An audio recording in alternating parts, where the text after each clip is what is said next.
Welcome back to the Republican Professor. The mask mandate, what happened to it? The Biden rule? Well, it got struck down. If you don't know, it was a Trump appointed judge. We covered it the last episode. Check it out. A couple episodes ago was the first of those. And the first part, we're continuing going through Kathryn Kimball Mizelle's judgment. I'm just letting you know, I'm reminding you constantly that the mask mandate was not rescinded because it was bad policy, because it was illegal, because it was unwise, because it was overbearing, because it was ridiculous.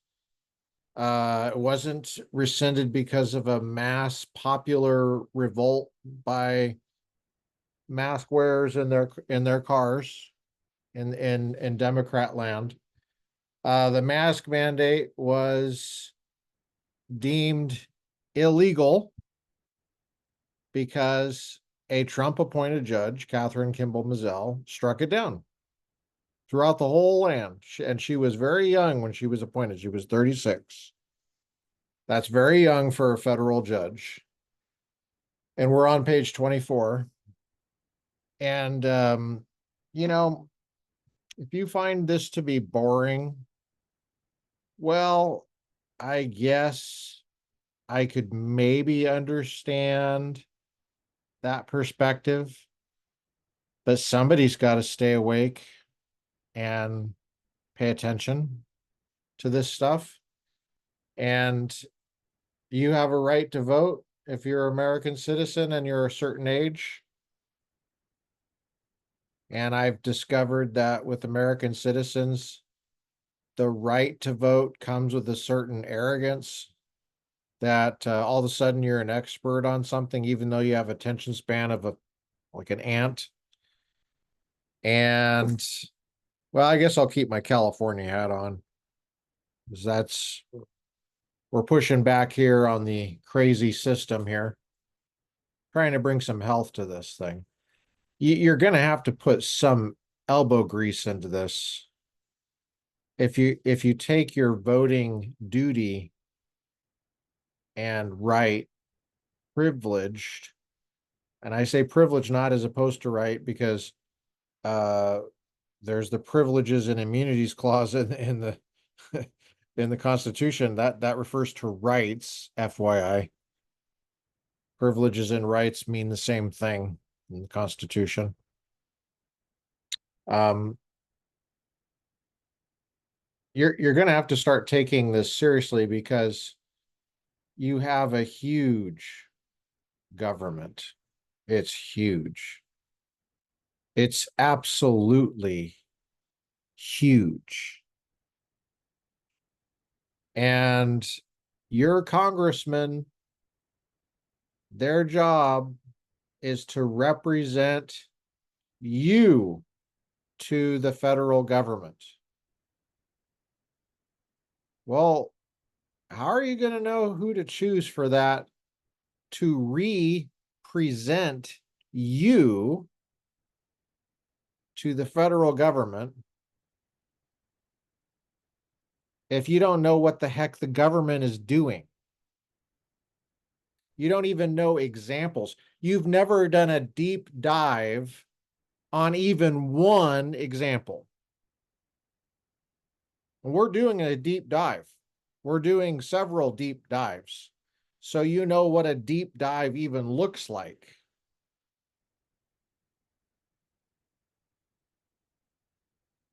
The government disagrees.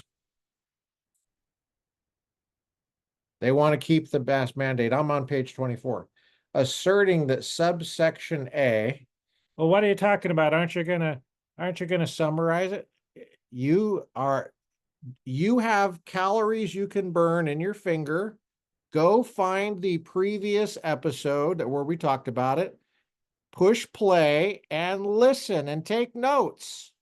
I'm not going to do everything for you. Get off your lazy beep and pay attention. I'm on page 24. The government disagrees, asserting that subsection A gives it a power to regulate persons traveling in interstate commerce. Oh, yeah. Oh, yeah. The government, Biden administration, paid millions of dollars to defend this in court and to enforce it. And by the way, demanded that private companies pay millions of dollars to enforce it on their behalf. That's a hidden tax. How many minutes of employee time just on airlines alone where stewardesses going around, scurrying around going, bring your mask up above your nose. Bring your mask up above your nose. You can't have it. You've been eating too long. I've been that's too long of a drink. Is there even any liquid in there? There's not even any liquid in there. And that's private money. That's private company that the government is telling. Kimball's saying the whole time it was illegal. It was illegal the entire time. That mask mandate. It was illegal the entire time. It should have never been issued. Trump appointment. For the reasons explained above, the court is not persuaded. Thank God. The Trump appointed judge is not persuaded. Subsection A refers to direct impositions on property, while subsections B through D contemplate direct restrictions on individual movement. As discussed above, section 264B through D give the CDC power to directly regulate individuals only if they are traveling into the United States from abroad or are reasonably believed to be infected with a communicable disease in a qualifying stage. The CDC's mask mandate extends to city bus terminals, ride-sharing services, not just to individuals coming into a state or possession from a foreign country. And it applies to all persons in an airport without any finding that any individual is reasonably believed to be infected with COVID-19. All of these cost impositions, not only with tax money, but with private money that consumers are paying for and business owners are paying for, passing it on to consumers.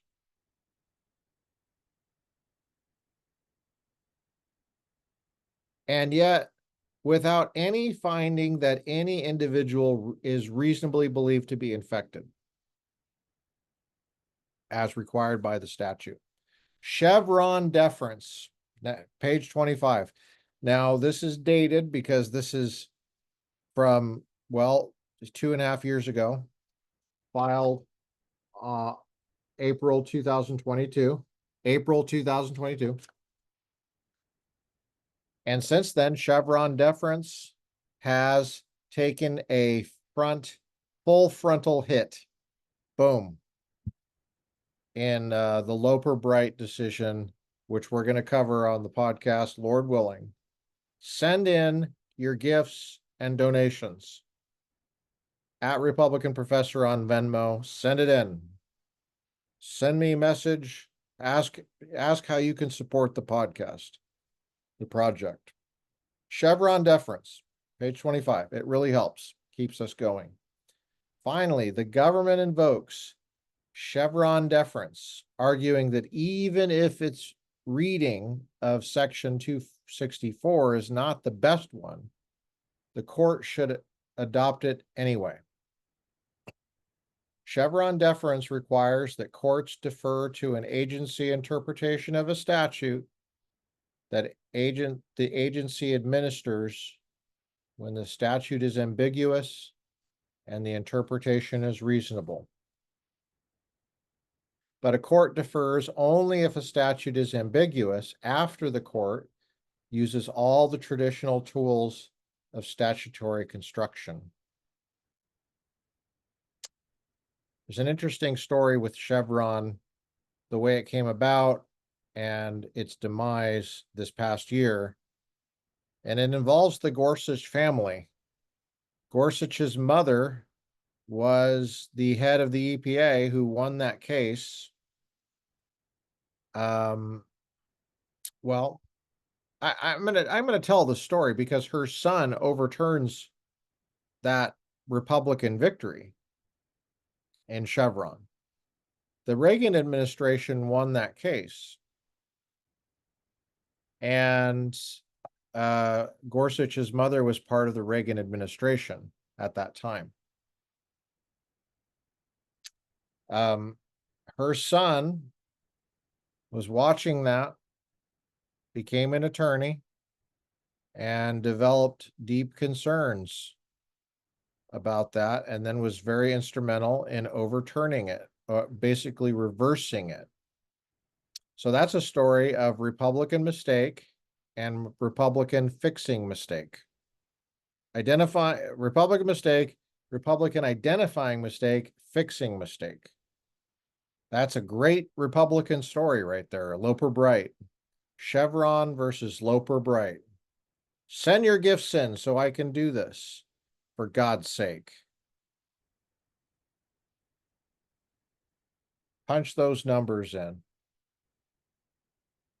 But a court defers only if a statute is ambiguous after the court uses all the traditional tools of statutory construction.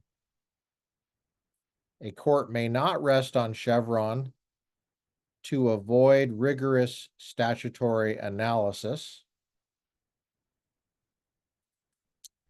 You know that a court has not applied, the Supreme Court has not applied Chevron deference since 2016.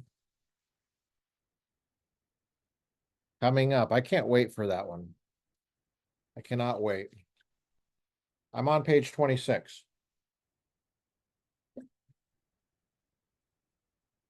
Kettle 1. As explained above, the statute is not ambiguous. Congress addressed whether the CDC may enact preventative measures that condition the interstate travel of an entire population on adherence to CDC dictates. It may not. It may not. So that is the end of the matter. Nor is the government's interpretation a reasonable one. To be reasonable, an interpretation must account for the specific context in which the language is used and the broader context of the statute as a whole. The government here advances a reading of sanitation that untethers it from the surrounding words and the statutory structure. Such an interpretation does not merit deference. Accordingly, Chevron deference does not apply. Well, Chevron deference is gone now, so praise God. Although there's still going to be problems, and we'll have to talk about that when we talk about Chevron deference. I'm sorry, are you learning something here? I'm sorry. Is it painful? Are you thinking I don't know what he's talking about? Well, you don't know what I'm talking because you don't know what I'm talking about.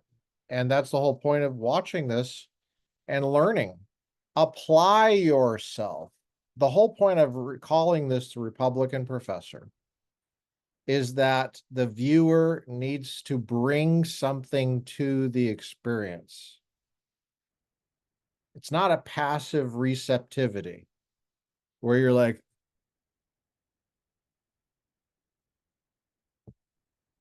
oh, what's this over here? No, I expect you to engage the material.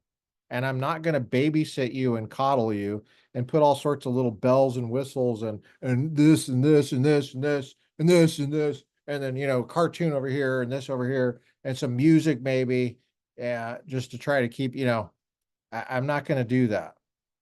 You know why? Because I'm an adult. And it's about time you had an adult in your life, for God's sake. You should be embarrassed if you can't pay attention. I mean, I would be embarrassed if I were you. Well, let's keep going. This is good stuff. Page 26. But only one T, so don't get too excited. There is an independent bar to the government's invocation of Chevron, the major questions doctrine.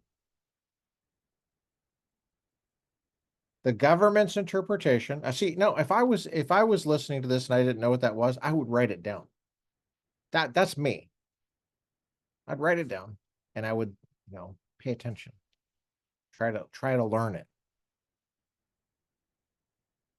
The government's interpretation is untenable because courts expect Congress to speak clearly if it assigns decisions of vast economic and political significance to an administrative agency.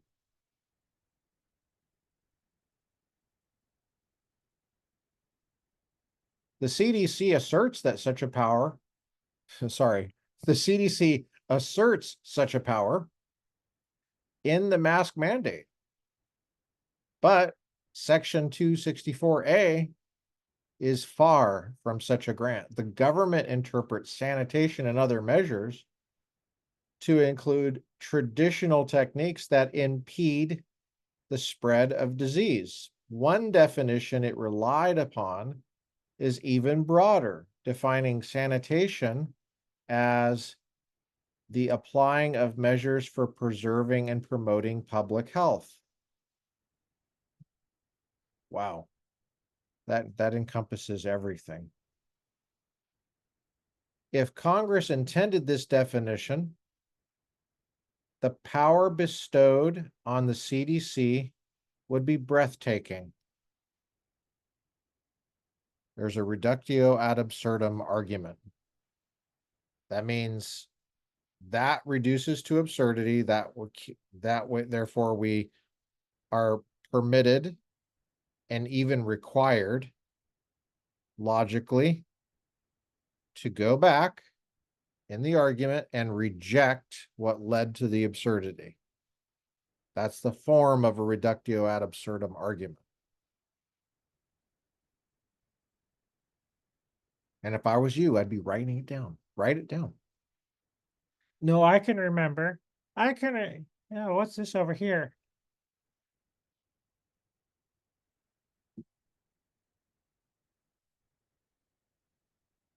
It certainly would not be limited to modest measures of sanitation like masks. Let's go back. One definition it relies upon is even broader, defining sanitation as the applying, this is a quote, applying of measures for preserving and promoting public health. That would be almost anything. It's so vague. If Congress intended this definition, the power bestowed on the CDC would be breathtaking.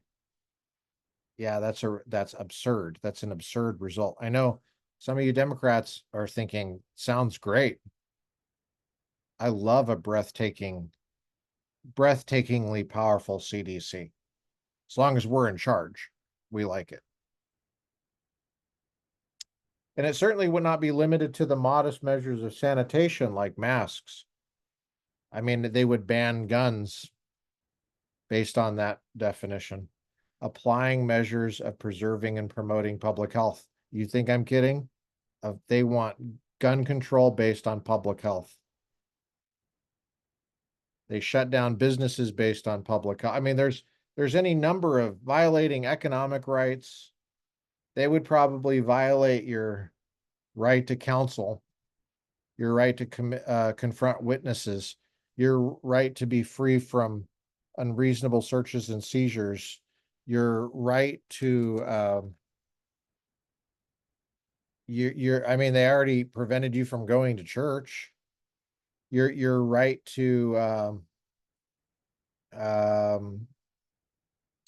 be free from excessive fines, cruel and unusual punishments.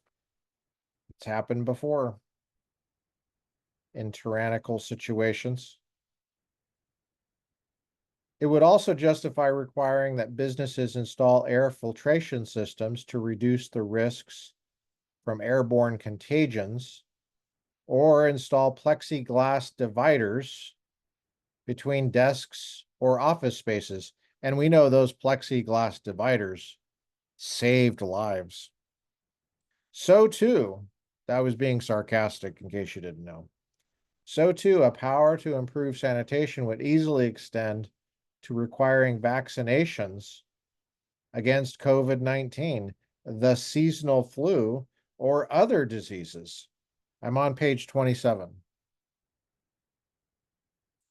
Filed April 18th, 2022. U.S. District Court, Middle District of Florida, Tampa Division, Health Freedom Defense Fund Incorporated versus Joseph R. Biden in his official capacity as P. Resident of the United States.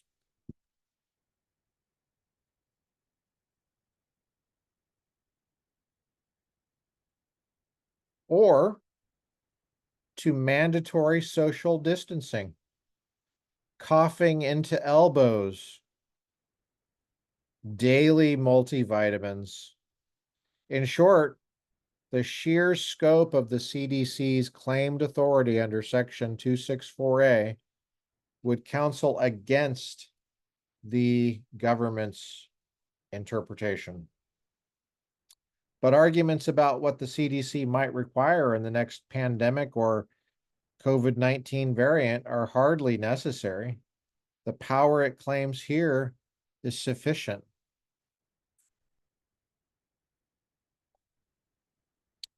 The government's interpretation of 264A permits the CDC to impose preventive health measures on sick and healthy individuals alike who have even attenuated connections to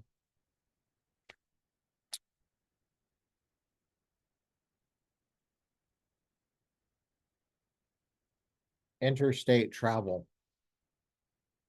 Under this reading of 264A, the CDC claims a power to regulate how individuals behave in such diverse places as airplanes, train stations, marinas, and personal vehicles used in ride-sharing services across town, along with the power to require that owners, operators, and employees of transit facilities use their best efforts.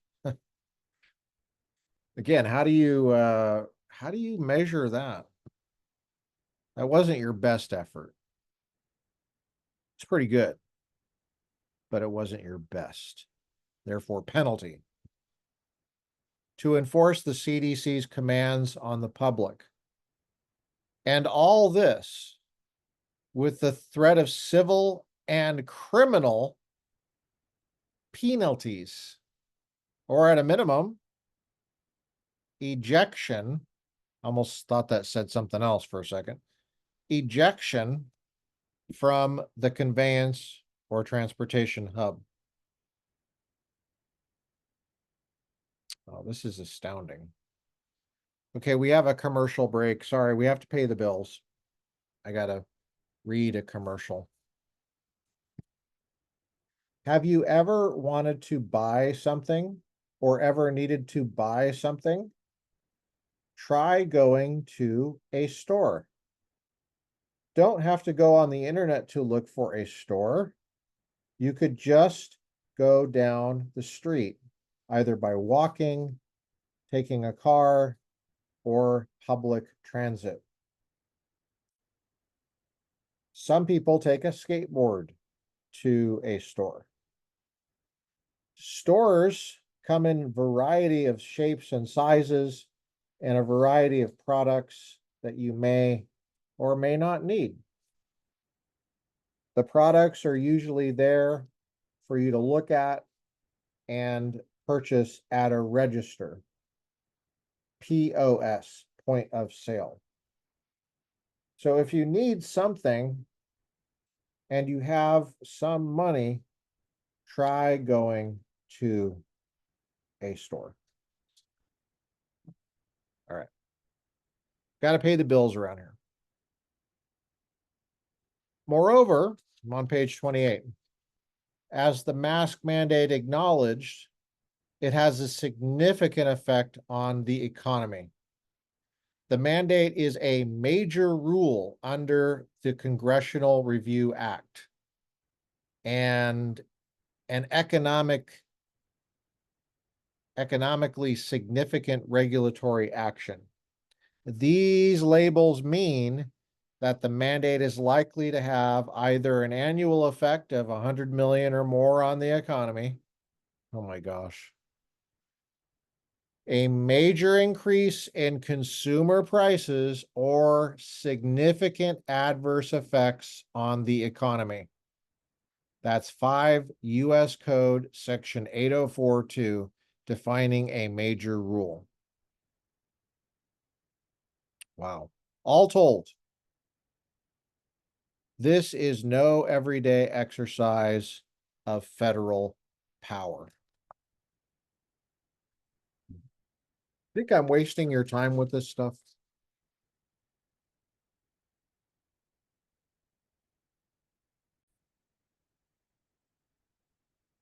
The government purports to discover this unheralded power to regulate how individuals appear and behave in public in a long extant statute over 70 years old. Courts greet such discoveries with a measure of skepticism. To date, this provision has rarely been invoked and never before to justify a mandate that travelers on every form of commercialized travel wear masks. This is really nice to read because I remember thinking, this seems really extreme. And she's saying, it is. It's virtually unheard of. It may be unheard of. Well, COVID-19 was unheard of. Yeah, I heard that one before. And then I saw that there was very little careful attention paid to whether someone was dying with that disease or dying because of it. And that distinction was blurred in many reports that I saw when I was just looking for facts. And I also saw that facts, or at least reports that purported to be facts, were censored.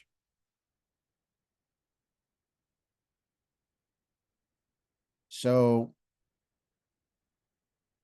what's the truth? If you're censoring, how do we get to the truth in posterity?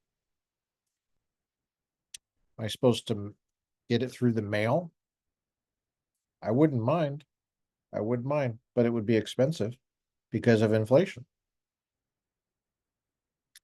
So to this date, I'm on page 29. I'm just quoting the court's decision. To this date, this provision has rarely been invoked and never before to justify a mandate that travelers on every form of commercialized travel wear masks.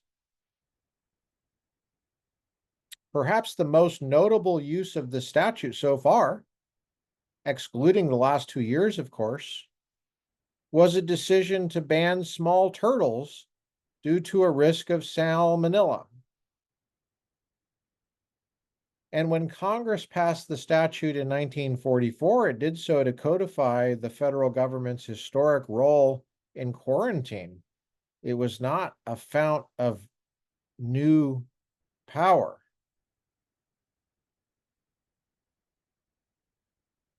The history suggests that the power the government sees in Section 264A is a mirage. And yet, in this statute, the CDC finds a power over public health that was traditionally understood and still is understood as a function of state police power. Page 30. Historically, public health matters have been regulated at the state level by authorities who enjoy broader and more general government powers. Courts often decline to defer to agency interpretations that would permit federal encroachment upon a traditional state power.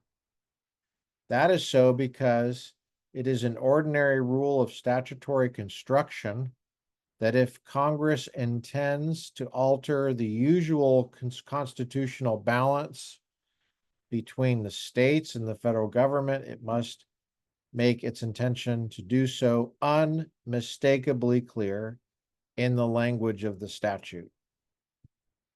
Section 264A has no unmistakably clear language indicating that Congress intended for the CDC to invade the traditionally state-operated arena of population-wide preventative public health regulations, or that Congress intended to delegate a decision of such economic and political significance to an agency in so cryptic a fashion as to tie it to sanitation. Because it exceeded the authority granted in Section 264A, the court must hold unlawful and set aside the mask mandate as an agency action that is not in accordance with law, it is in excess of statutory jurisdiction and short of statutory right.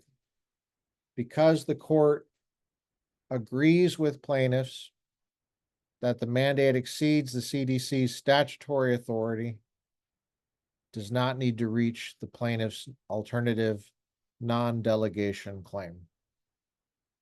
And that would be a harder claim.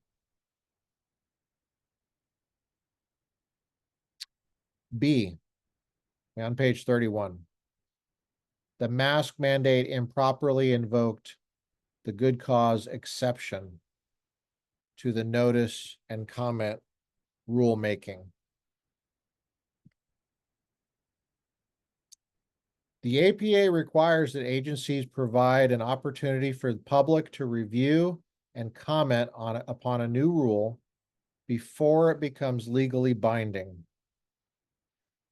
The agency must publish a notice in the Federal Register that includes reference to the legal authority under which the rule is proposed, and either the terms or substance of the proposed rule, or a description of the subjects and issues involved. Following publication, the agency must give interested persons an opportunity to participate in the rulemaking through submission of written data, views, or arguments. This comment period must be at least 30 days. Finally, the agency must consider and respond to significant comments received during the period for public comment. How's that enforced? Must consider. How do you enforce considering comments? And how do you enforce responding to significant comments? Doesn't say all significant comments. This process is known as notice and comment. It permits interested parties to criticize projected agency action before that action is embedded in a final rule, and allows the agency to benefit from the party's suggestions. I'll tell you what it does. It puts in statute your constitutional right to petition the government for a redress of grievances. And your grievances, if you publish this rule, it's going to affect me. And I'm telling you, I'm petitioning right now. Don't do it.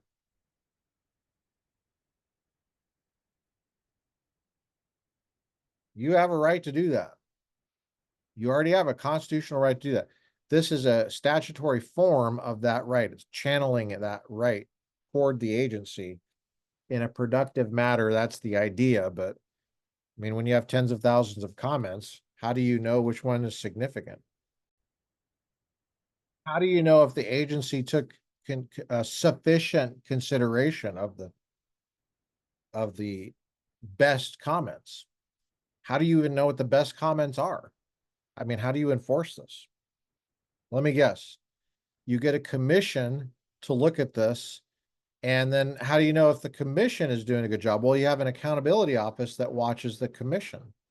Well, how do you know if the accountability office is doing a good job? Well, you're going to create an agency that oversees that accountability office. You see the problem, right?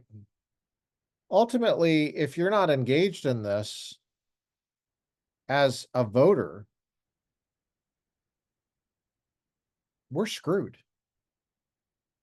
And that's why I'm so hard on you guys today.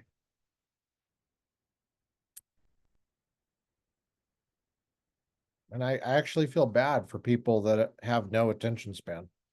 I feel sad that that's a bad life. It's not a good life. Sometimes people have it because of circumstances beyond their control, like small children or a crappy job situation. But if it's in your control, you should fight back against it. Your country depends on you.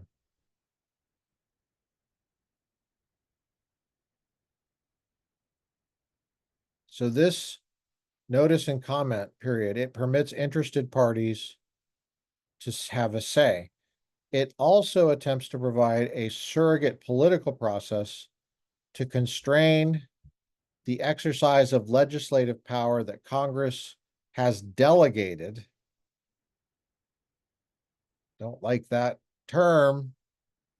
To an otherwise undemocratic and unaccountable rulemaking process. Notice she doesn't consider the non-delegation claim. That's a claim. That's a question of whether Congress can possibly delegate legislative power to the executive branch. That's a hard question that she wanted to avoid, and she did avoid it. Page 32. The CDC did not allow for public participation through notice and comment before issuing the mask mandate. Accordingly, promulgation of the mandate violated the APA unless an exception to the ordinary rulemaking procedure applies. Despite its importance, the APA provides narrow exceptions to notice and comment. Two of those exceptions are relevant here. The first is when an agency action is not a rule. The second is when the agency properly invokes good cause to forego notice and comment. Page 32. The mask mandate improperly invoked the order and interpretive rule exceptions to the notice and comment. The APA's notice and comment procedures apply only to agency rule making. 5 U.S.C. section 553B, which is the process of making a rule of general or particular applicability and future effect. It does not apply to case-by-case adjudication, which results in an order. Welcome to administrative law. Don't check out. Don't check out. Pay attention. It's important. Nor does it apply to an agency's interpretive rules or general statements of policy, neither of which are binding on the public. We're on page 33. Although the mask mandate itself claims that it is not a rule within the meaning of the APA, you have to be kidding me. I mean, you just listen to this. The mask mandate itself claims it's not a rule. Have you read 1984?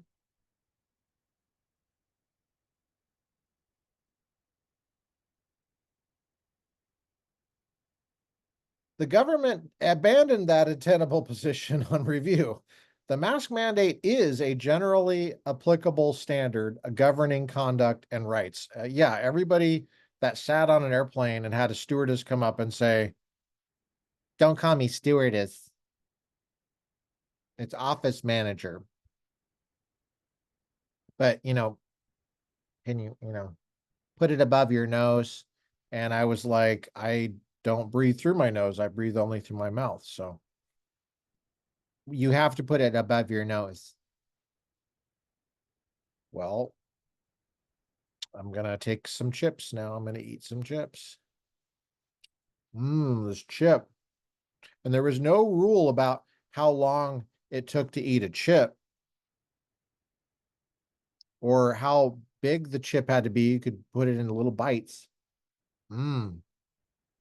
Oh, that chip. Oh, that's 1/100th of that's 1/100th of a chip.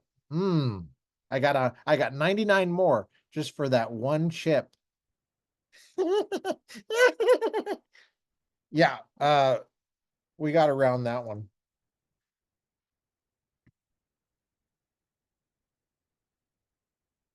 Thus, it is clearly a rule subject to the notice and comment procedures required by the APA. Accordingly, the sole question is whether the CDC had good cause. 2, the mask mandate improperly invoked the good cause exception to the notice and comment rulemaking. Page 33. Notice and comment does not apply when the agency for good cause finds and incorporates the finding in a brief statement of reasons. Therefore, the rule issues in the rules issued, that notice and public procedure thereon are impracticable, unnecessary, or contrary to the public interest. The mandate invoked this exception to forego notice and comment. Aren't all rules supposed to be in the public interest?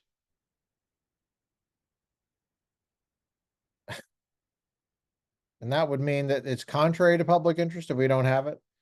I just, the mandate invoked. So first they're saying the mandate is not a mandate, even though we see it is, and it costs the economy a huge amount of money. That makes a huge difference in people's lives. It costs taxpayers money. And now they're saying the mandate invoked this exception to forego notice and comment because they didn't want to hear your comments. They didn't want to hear your stupid comments. So just shut up and do what we tell you to do. That's what they were saying. So the court must determine, and when she says the court, she means Trump appointed judge must determine whether this Biden administration bullcrap is going to fly. Wouldn't it be great if she said that? I would be great.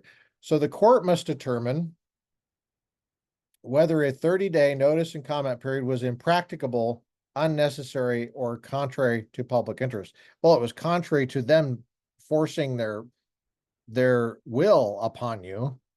Hearing your opinion was contrary to them forcing their will upon you. The exception is to be narrowly construed and only reluctantly countenanced. Okay, that's from case law. Page 34.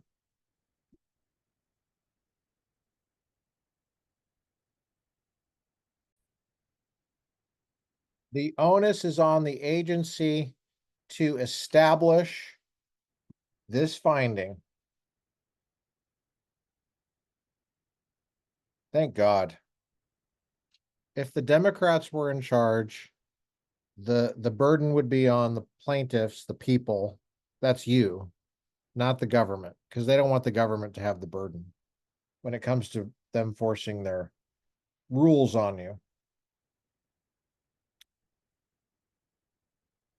Specifically, the APA requires that an agency invoking good cause incorporate its finding and a brief statement of reasons why it believes notice and comment is impracticable or contrary to the public interest. Courts do not defer to the agency's conclusion on good cause. The court's review of the CDC determination that good cause exists is limited to the grounds that the agency invoked when it took the action.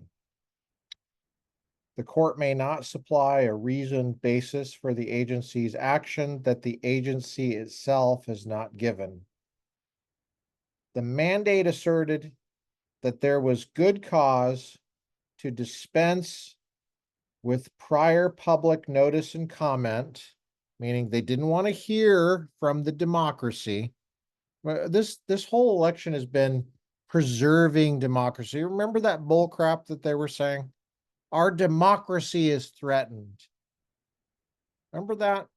Remember the J6 stuff? They were so concerned about the democracy being threatened. And then they turn around and they say, we're going to impose, this is just one example, orders on people, on businesses, at taxpayer expense and at private expense that impinge on individual liberty in multiple ways, not to mention are just annoying and nuisance. And we don't want to hear what you have to say about it, democracy. Just shut up. Just shut up. That's what they're saying. Just shut up. We're in charge. This is a rule. You do it. Oh, it's not a rule. As soon as they're challenging court, oh, it's not a rule. Remember, that's, and now they're, oh, okay, it's a rule. Okay, well, we have good cause. So avoid notice and comment. The statute requires notice and comment by people. The democracy, the people are in charge. That's what democracy means in Greek.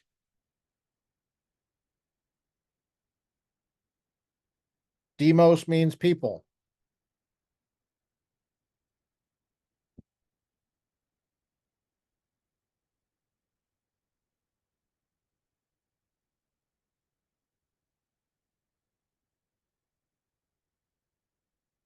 The mandate asserted that there was good cause to dispense with prior public notice and comment because given the public health emergency caused by COVID-19, it would be impracticable and contrary to the public's health, and by extension,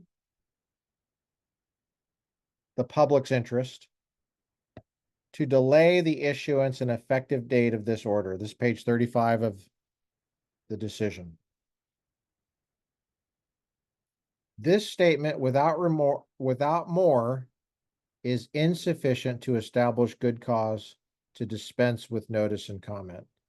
Wouldn't you have to provide some scientific evidence that that's true? How do you know that this is a good remedy? Ordinarily, I think you'd find out that out from notice and comment.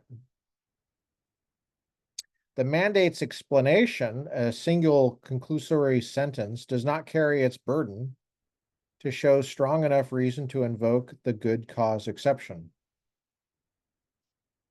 A mere recitation that good cause exists does not amount to a good cause.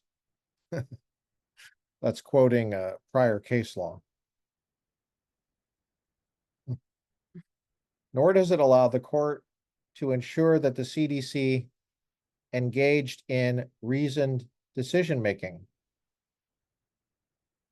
The only reason the mandate cites is that, quote, the public health emergency caused by COVID-19, unquote. That's all they did to cite. That was their evidence. There was no scientific evidence that this rule would help. They just stated, this is what my students do when I ask for an argument and they just give me the conclusion. It's almost like they don't even know what an argument is. An argument is never a just one sentence. An argument has to have at least two sentences, at least one premise that purports to provide support for another sentence, which would be the conclusion. That's just the definition of an argument. You learn that in my first week of logic when I teach logic. That is certainly support for the promulgation of the mandate, but good cause to suspend notice and comment must be supported by more than the bare need for the regulations, meaning these regulations. And COVID-19 itself does not always justify an agency bypassing notice and comment. Instead, the agency must, page 36, identify specific reasons why there was good cause for dispensing with the usual notice and comment requirements in the particular environment the agency intended to regulate. The mandate does not do that.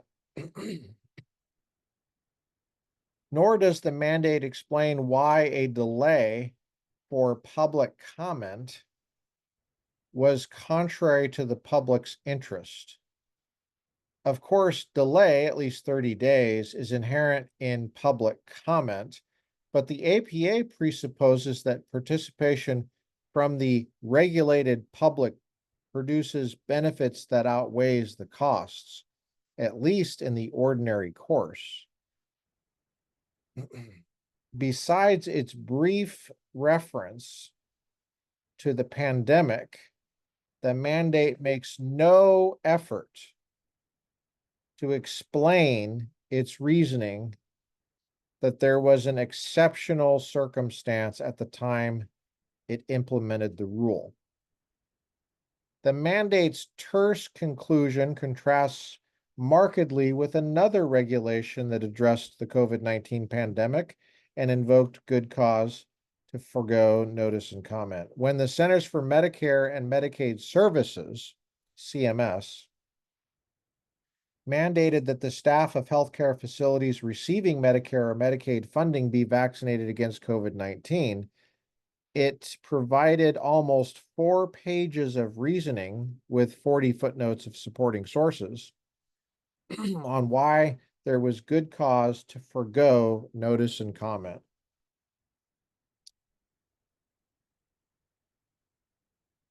Page 37.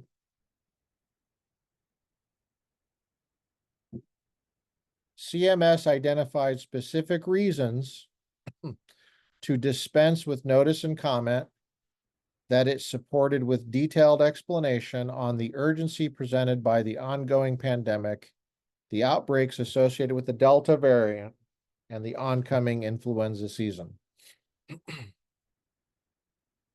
CMS also provided an estimated cost in human lives from the delay in issuing a vaccine mandate. The Supreme Court concluded that this extensive reasoning properly invoked the good cause exception. She's saying you want to take a look at Alito's dissent in that Missouri case. That'd be 142 Supreme Court at 653, the Missouri case.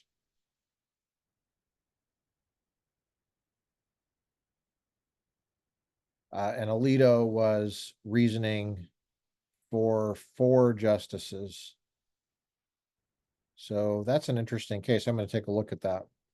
I'm going to make a quick note really quick. I might want to chase that down. All right. The mandate fares no better when compared to non-COVID-19 related regulations that invoked good cause. Courts have found longer and more detailed assertions of good cause deficient. EPA lacked good cause despite the rule's 4 reasons to dispense with notice and comment and 8 paragraphs of explanation. And that was in a Mack Trucks case. And short or conclusory claims of good cause often fail. Page 38. This is undergraduate level stuff. This is undergraduate level mistakes the government is making. Meaning you turn your paper in and the question is explain your reasoning and you give like 1 sentence and it's a major part of the grade. It's like, hello, what type of household did you grow up in? I don't know. Must have been neglected as a kid, because you should know better. The regulations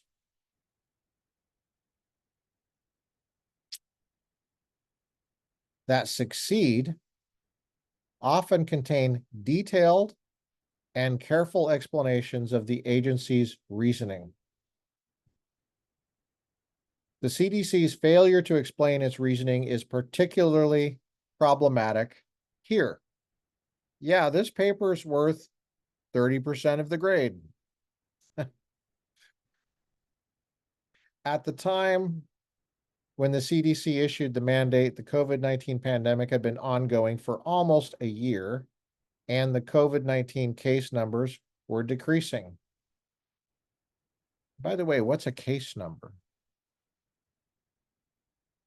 Is that somebody that has symptoms? Or is it something else? Is it somebody that's sick? Or is it something else? This timing undercuts the CDC's suggestion that its action was so urgent that a 30-day comment period was contrary to the public interest. So too, the CDC's delay in issuing the mandate further undercuts its position. The CDC issued the mandate in February 2021, almost 2 weeks after the president called for a mandate, 11 months after the president had declared COVID-19 a national emergency, a different president, that was President Trump, and almost 13 months since the Secretary of Health and Human Services had declared a public health emergency. Trump never issued a mask mandate. This history, on page 39, suggests that the CDC itself did not find the passage of time particularly serious. Nor did the CDC explain its reason for the delay. To be sure, the CDC needed time to deliberate on its proposed rule. Ordinarily, some of that deliberation occurs during the 30-day notice and comment period. Instead, the CDC here spent approximately 2 weeks considering and drafting the mask mandate after the president called for it. Since an agency need publish only a description of the subjects and issues involved, not a complete rule, the CDC and the public's deliberation process could have partially overlapped. So, providing for notice and comment may have added only another 2 weeks. That's too much for Democrats who don't care what you have to say. In the name of democracy.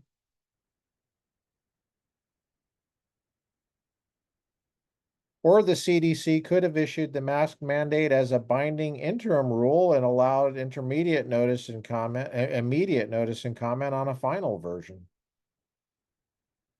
Of course, the CDC was not required to do any of this or to consider all the policy alternatives in reaching its decision.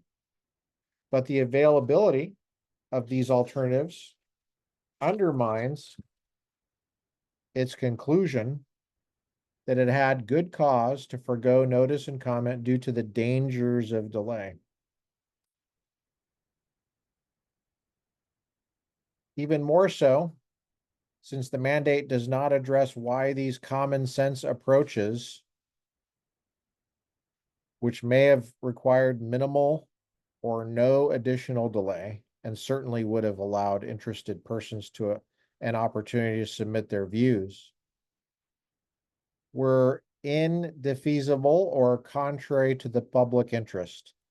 Finally, the mandate's failure to explain is especially troubling because the benefits of public comment were at their zenith. First, the mandate governs the conduct of private individuals in their daily lives. More expansive the regulatory reach, of course, the greater the necessity for public comment. Second, the public has a heightened interest in participating in a regulation that would constrain their choices and actions via threats of civil and criminal penalties. When the consequence of an agency rulemaking is to make previously lawful conduct unlawful, that is to say, innocent conduct criminalized, and to impose criminal, that was page 40, sanctions, the balance of these competing policies imposes a heavy burden upon the agency to show public necessity. Though the CDC did not intend to rely primarily on them, it reserved the right to enforce the mandate through criminal penalties. Wasn't a rule, though. Federal statutes provide that an individual who violates or disregards regulations issued under Section 264 may be fined $1,000, imprisoned for up to a year. Wow. Or fined and imprisoned. That's 42 U.S. Code Section 7271A. Federal regulations similarly provide for a potential year of imprisonment for violators, but more strongly encourage widespread voluntary compliance by providing for fines up to $100,000 if the violation does not cause a death, and up to $250,000 if it does result in death. What if it results in the death of your business? Can you fine the government? You're just being, that's called individualism. That's it. That's an individual. You're an individualist.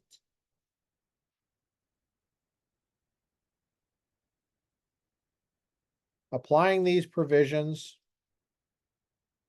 DHS protocols provide for a $500 to $1,000 fine for first-time offenders and $1 to $3 grand for repeat offenders. I remember walking on Monterey, a beach in Monterey, the histrionic signs, Pacific Grove, Asilmar Beach. I mean, on the wharf, $100 fine for no mask. You're right on the damn beach. And as soon as the sun was going down, people started taking their masks off because it was less dangerous at night. It's the sun that causes the virus. Yeah. DHS also clarifies that these penalties are separate from any civil penalties, and the FAA may impose for unruly and unsafe behavior.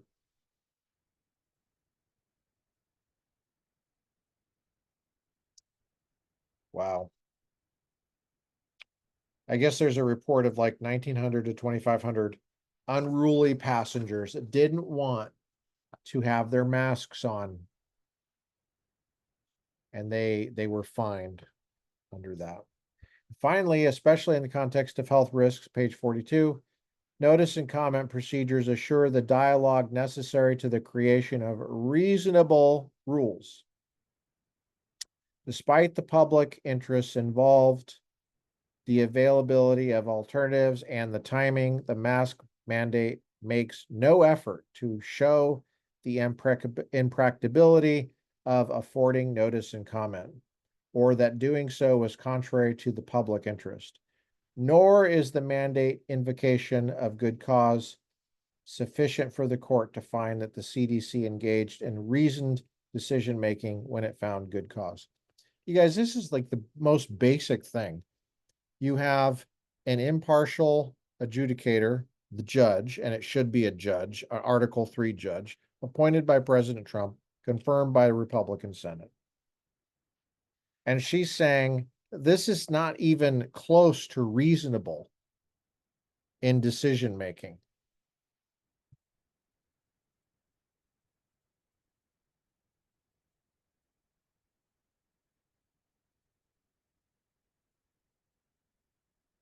You may have prevented notice and comment from the public, but now you're getting my notice and comment. And the Republican professor is reporting on it for posterity. It's going to be a permanent record. The government resists this conclusion, arguing that the CDC mandate made a common sense finding based on the record that delaying the mandate would do real harm because it would lead to increased COVID-19 transmission. Perhaps so, but as explained above, the CDC failed to articulate that reasoning or connect its finding, if it did so, to the record. Not that hard. You ever heard of a stapler? But I turned it in. Turned it in, huh? I see.